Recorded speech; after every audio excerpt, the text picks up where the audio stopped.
you have any thoughts on Kansas City and why they look so off in a way that they never looked off? You joined them at the back end of that season. I don't really have an answer for it, but Lone's 15 at quarterback. They still got one of the fastest human beings to ever walk the planet. They still got a iconic tight end. You know what I mean? And they still got home games.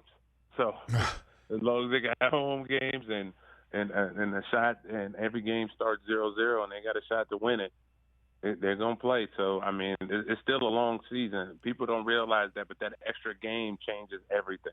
A lot more team, adding an extra team to the playoff, that changes things. Like, you're not out, and you know what I mean, and an extra game actually gives you a better chance of getting in. So it's still a long season. I don't even think they're halfway through yet. They might be halfway through. Right. But that extra game I'm telling you, it's a game changer. Okay. Before I let you go, Terrell Suggs, you want to chime in on the emphasis of taunting in the NFL right now? What do you got for me on that? You know me, I'm an old school guy. I think it's a terrible rule. I think our game was so good is because of the personalities, the identities. Like, just think, they would have flagged Ray Lewis every play for taunting. He jumped in a guy's face every time he hit him. So I think it's a rule they're going to eventually either lighten up on, or they're eventually going to get rid of it, just like they did with the celebrations. You know what I mean? They was like, oh, you can't celebrate, you can't dunk the ball over the goal.